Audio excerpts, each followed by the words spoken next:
नमस्कार, मी तेजा पारुंडेकर. Cook with तेजामध्ये तुमचं सगळ्यांचं मनापासून स्वागत आहे.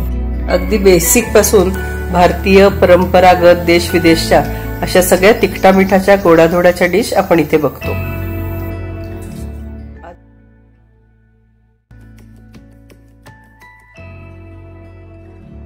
अगदी लहानपणापासून कार्यालयामध्ये सणा समारंभामध्ये आपण ही भाजी तुमच्या किंवा आई आजीने पण तुमच्या घरी ही भाजी केलेली असेल.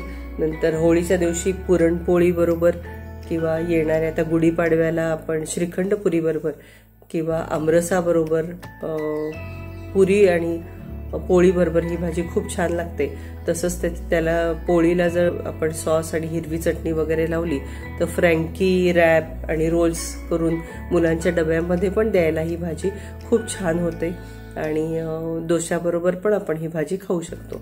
तर बटाट्यामध्ये भरपूर स्टार्च असतंच, पण बाकी पण खूप विटॅमिन्स आणि इतर फायबर वगैरे बटाट्यामध्ये असतं.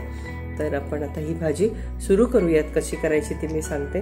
त्याच्यासाठी मी 1-2 बटाटे आदल्या दिवशी उकडून आणि बारीक चिरून घेतलेले सालं काढून कांदा चिरून घेतला आहे, कढीलिंब आहे, आलं लसूण मिरचीची पेस्ट आहे आणि आपलं तिखटा मिठाचं नेहमीचं पाळतं. आता मी कढई गरम केली, त्याच्यात 3 चमचे मी तेल घातले, मोहरी घातली, थोडेसे जिरे घालणार आहे आणि मग त्याच्यामध्ये मी कढीलिंब आणि कांद्याची चिरलेला कांदा, एक साधारण मध्यम आकाराचा चिरलेला कांदा, हे 2 मिरचींची पेस्ट, नंतर एक 7-8 लसूण आणि अर्धा इंच आलं याची पेस्ट आता आपण आधी घालून घेऊयात आणि हे चांगलं हलवून घेऊयात.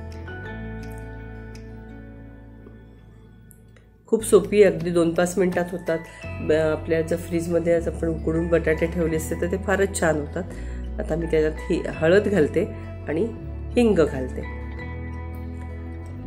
बहुतेकांना ही भाजी, माझ्या वयाच्या बायकांना ही भाजी, ज्यांचे लग्न होऊन 7-8 वर्ष झाली त्यांना ही भाजी येईलच, पण नवीन मुलींना एखाद्या वेळेला ही भाजी कशी करायची माहिती नसेल म्हणून मी ही भाजी सांगते.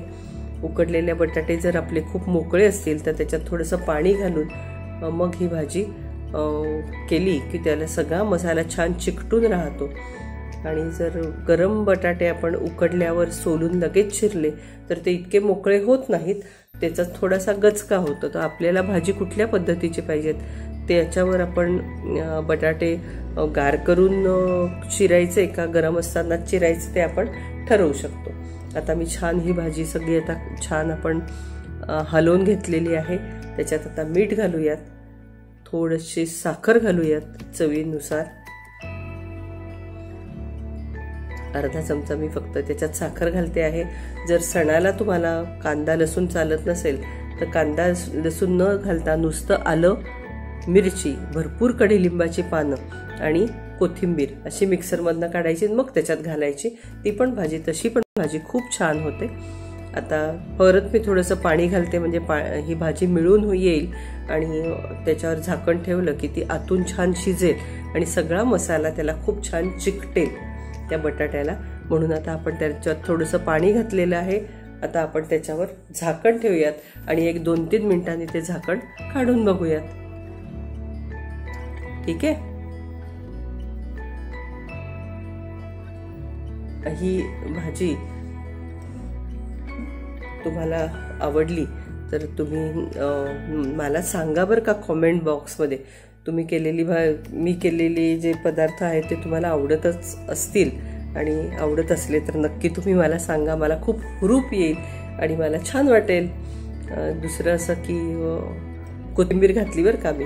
दुसरं असं की ही पण रेसिपी जर तुम्हाला आवडली असेल तर लाईक, शेअर, कॉमेंट आणि सबस्क्राईब करायला विसरू नका. अन्नपूर्णा आणि अन्नदाता सुखी भव. आता पुढच्या भागात मी मेथीची भाजी दाखवणार आहे.